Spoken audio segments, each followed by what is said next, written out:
വഖഫ് നിയമ ഭേദഗതിയിലൂടെ മതവിഭജനത്തിന് അടിത്തറയിടുന്ന നിയമനിർമ്മാണമാണ് നടത്തിയിരിക്കുന്നതെന്നും ഇതിനെതിരെ ശക്തമായ പ്രതിഷേധം ഉയർന്നു വരണമെന്നും CPI സംസ്ഥാന സെക്രട്ടറി ബിനോയ് വിശ്വം പറഞ്ഞു. ഇന്ന് രാജ്യവ്യാപകമായി CPI പ്രതിഷേധ ദിനമായി ആചരിക്കുമെന്നും 3 ദിവസത്തെ നേതൃയോഗങ്ങൾക്ക് ശേഷം നടന്ന വാർത്താ സമ്മേളനത്തിൽ അദ്ദേഹം അറിയിക്കുകയുമുണ്ടായി.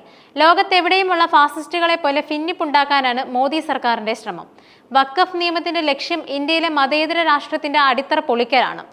വെള്ളം കലക്കി മീൻ പിടിക്കാനാണ് BJP ശ്രമിക്കുന്നതെന്നും വിനാശകരമായ BJP സ്നേഹം ഗുണകരമാണോ എന്ന് ക്രിസ്ത്യൻ സഭകളിലെ ശ്രേഷ്ഠയന്മാർ ചിന്തിക്കണമെന്നും അദ്ദേഹം അഭ്യർത്ഥിച്ചു. BJP എന്തെല്ലാം തന്ത്രങ്ങൾ മെനഞ്ഞാലും കേരളത്തിലെ ചിന്തിക്കുന്ന ജനങ്ങൾ അവരുടെ രാഷ്ട്രീയത്തിന്റെ ഇരകളാകാൻ പോകുന്നില്ല. BJP രാഷ്ട്രീയത്തിന് മുന്നിൽ കോൺഗ്രസ് വഴിയറിയാതെ നിൽക്കുകയാണ്.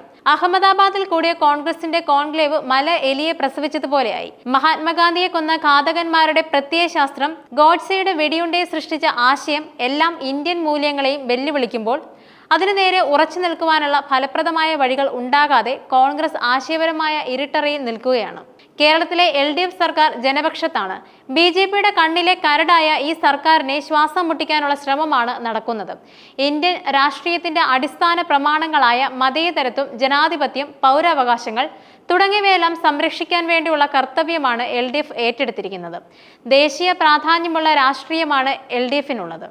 4ാം വാർഷികാഘോഷം നടക്കുന്ന വേളയിൽ സർക്കാരിന്റെ പ്രവർത്തനങ്ങൾക്ക് ശക്തി പകരാനും വാർഷികാഘോഷത്തിന്റെ ഭാഗമായി നടക്കാൻ പോകുന്ന എല്ലാ പരിപാടികളിലും സജീവമായി പങ്കുവഹിക്കാനും സംസ്ഥാന നേതൃയോഗങ്ങൾ തീരുമാനിച്ചതായും അദ്ദേഹം പറഞ്ഞു. എക്സാലോജിക് കേസ് രാഷ്ട്രീയ പ്രേരിതമാക്കി മാറ്റാൻ ശ്രമിച്ചാൽ CPI രാഷ്ട്രീയമായി അതിനെ നേരിടും. 2 കമ്പനികൾ തമ്മിലുള്ള സാമ്പത്തിക ഇടപാട് മാത്രമാണത്.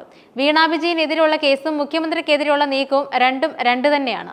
മുഖ്യമന്ത്രിയുടെ നിലപാടിന്റെ കൂടെ CPI നിൽക്കും.